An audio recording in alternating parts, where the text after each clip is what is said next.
Hello, everyone. How are you?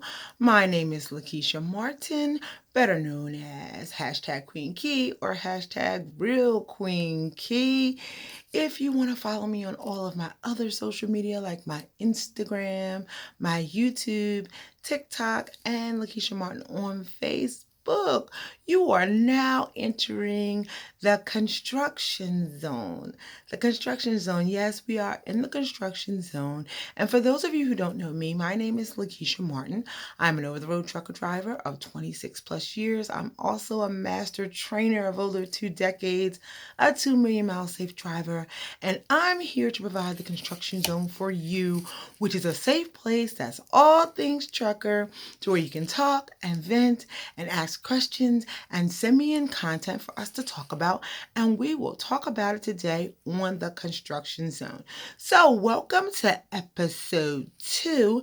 And episode 2, we are talking about fear. So welcome to the Mother Trucking Show, hunty. If you hear me out on the road, you'll hear my CB handle as Queen Key. That's QUEENKEE, because the E was so nice, my mama did it twice. Come on. Now, let's talk about it. Today's subject is fear. Fear is one of those things in life that most people use as a weapon. Most people allow it to cripple them, and sometimes you just can't get over fear. The misconception of the word fear goes back many, many centuries, and we're just going to touch on a little bit about fear when it comes to being an over-the-road truck driver, or being a CDL driver, or being a new person who is actually contemplating or thinking about becoming a truck driver. Have always wanted to since I was a little kid. It's things I dreamed about, but it's just that fear that keeps me from taking that next step forward to go ahead and getting my CDL and getting out here between the asphalt and trees, right? So let's talk about it. Let's talk about fear. Fear, first of all, is not your enemy. It is not the enemy. It is our body's natural way of having an alarm system. It puts us on high alert. It makes us get to the top of our game. And it shows us, hey, we're in a situation where we might need to start paying attention. That's the natural way that fear reacts in our body. People say, girl, you gotta have fear. You gotta have courage, honey, because if you got courage, there is no fear. Well, that too also is a misconception. Courage is not the absence of fear, but rather the willingness to proceed forward even in the presence of fear. So that's basically what courage means. It doesn't mean that fear doesn't exist. It means that you have the willingness to take on and do whatever it is you need to do, regardless of whether the fear wreaks its head or not. I always wanted to drive trucks, but I always get that but. And I ask them, I say, what do you mean, but? And these were the normal responses that I would get. I wouldn't pass the written test. I can't perform the skills test. I don't think I could back up that big old truck. It's so long. I wouldn't be able to turn the corners. This is a big one. Oh, that's a man's job. And what if I have a wreck or accident or somebody crashes into me?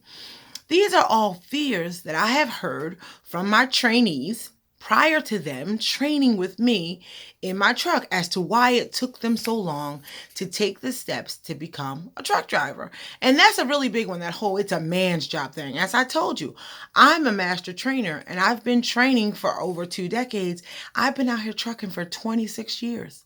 So if you think it's not popular for a woman to drive now, honey, just imagine what it was like 26 years ago. Okay, wasn't very many of us out here. Basically, fear is a way of convincing your mind of a particular result before actually even having the experience of what it is that you're afraid to do. Doesn't that sound crazy? It's like, oh, child, I already know what's going to happen, so I'm not even going to try it. How do you know what the result is going to be if you've never done the thing. You just assume that on the other side it's going to be bad, or it's going to be a terrible fallout, or it's not going to be positive. So you build up this imaginary fear in your head before you even try to do the thing, right? So that's what fear is. We can't erase fear, but we can stop it from controlling our lives by controlling it and using it for the good rather than allowing it to give us a bad result. Does that make sense? Okay, so I want to tell you guys a story about me and fear. When I was born, my mom said, and she told me my whole life before she passed away, God rest her soul, she said, that child, she just fearless. She ain't afraid of nothing. She used to tell everybody. And I used to say to myself, what does that mean? You know, she's fearless and this, that, and the third. And I'm going to tell you how my mom came to the conclusion that I was fearless. Well, I am a baby girl, and I have 5 brothers. And basically, my brother that's right on top of me, he's 3 years older than me. He was the baby brother. And you know, brothers can be cruel. They'll beat up on you. They make you eat things, climb stuff, whatever. So he was the baby brother, and he used to get beat up all the time by the other brothers.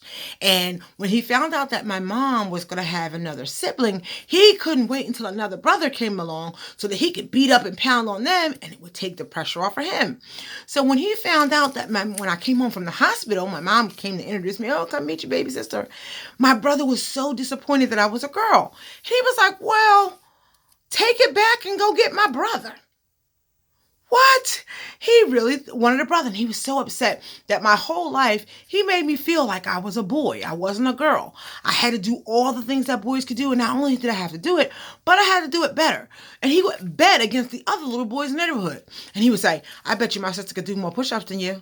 I bet you she can climb this tree. I bet she can do whatever. So it was king of the earth. And then he would say, and you better win or I'm going to beat you up. So I was so scared to get beat up by my brother that I would outrun, outjump, outclimb, and outdo every one of the boys in the neighborhood, right? So there was this really big, tall tree in my backyard.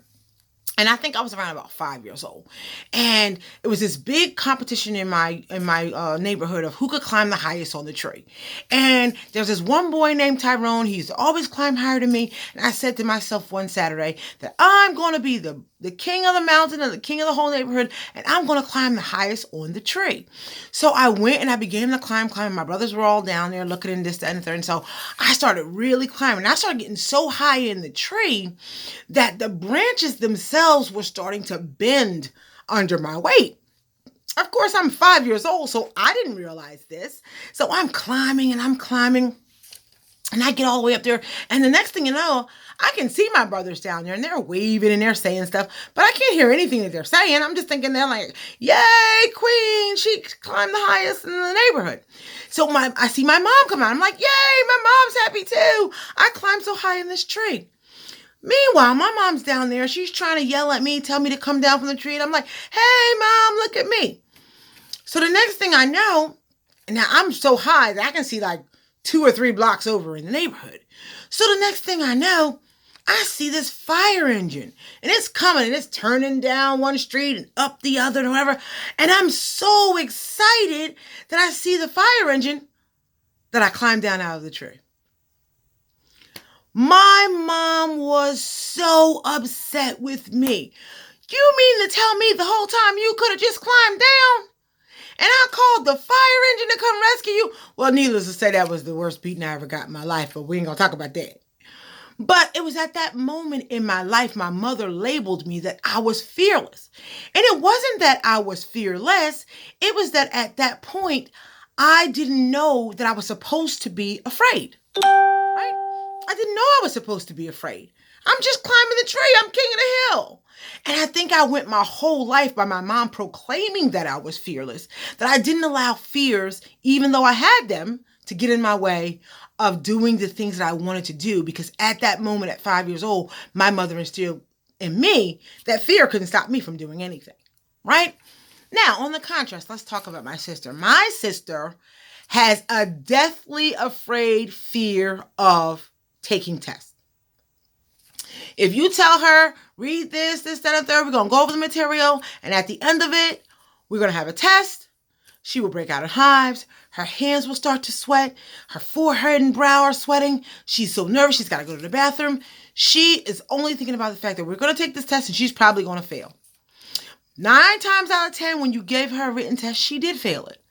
But if after the test was over, you asked her a verbal question or gave her a verbal test on that exact same content, she aced it. She knew every single answer. All the answers, up, down, left, right. But if you said, okay, we're going to sit down and we're going to take a written test, she would fail it. Why is this? It wasn't that she didn't know the content. It was her lack of confidence in the fact that she knew the answer or not. See, the tests are usually multiple choice. So they give you 4 different choices to pick from. So even though you know the answer, it's amongst 3 other choices that it might be.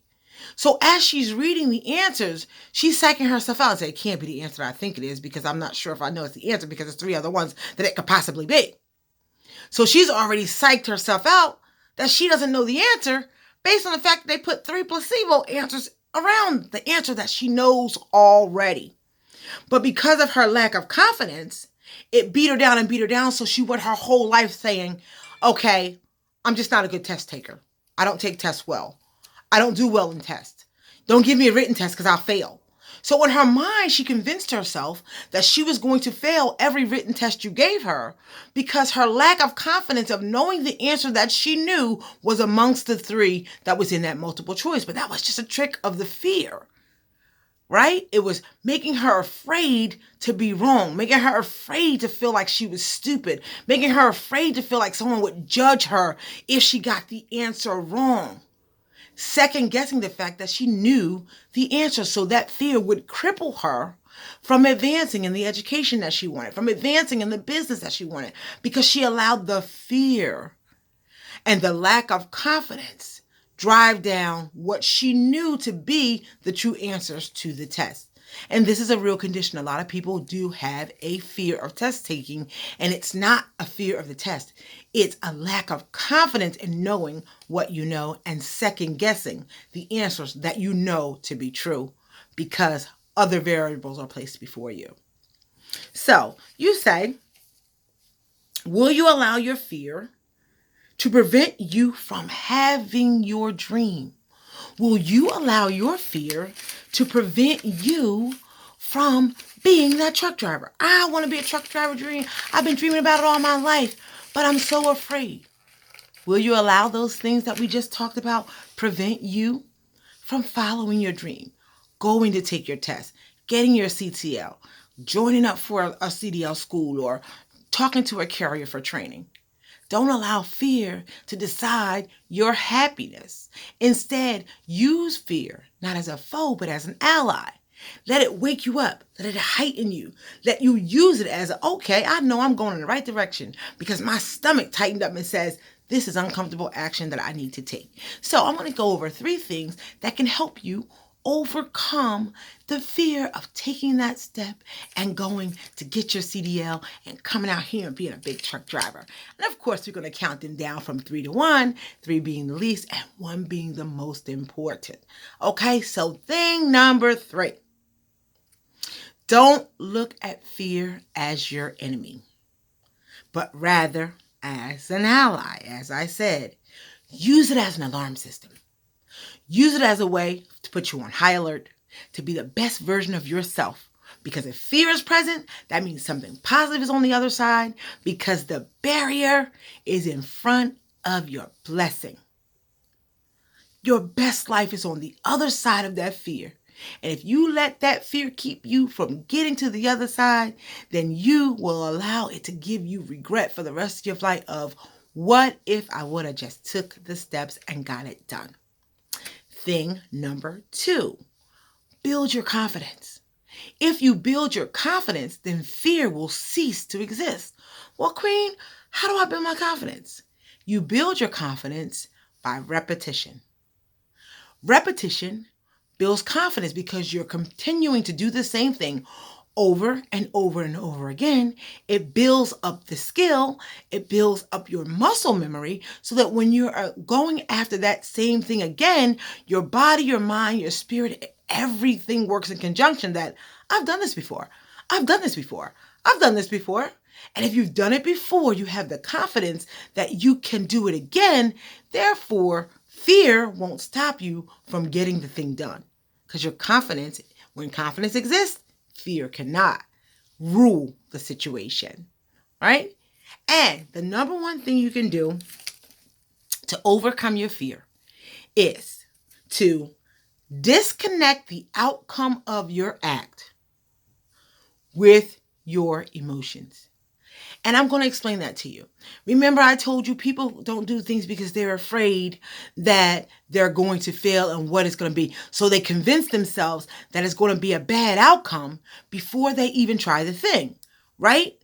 But if you remove your emotions from the outcome of the act, it doesn't matter whether or not you fail, succeed, exceed expectations, because you're removing the expectations of the act that you're doing.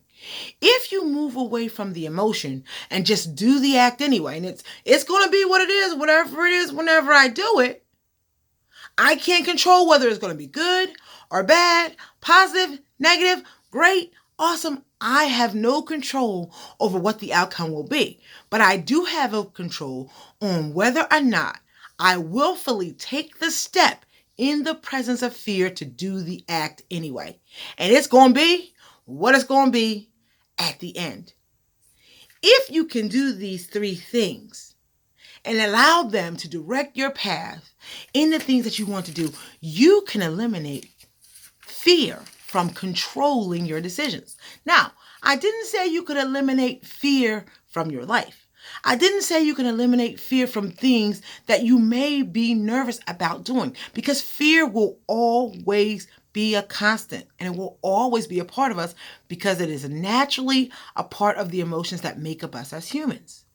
But that doesn't mean that we cannot use fear for positive over negative, to fuel us in the right direction, to do the things that we need to get done, to live the best life that we know is on the other side, and to stop allowing it to give us regrets later on in life.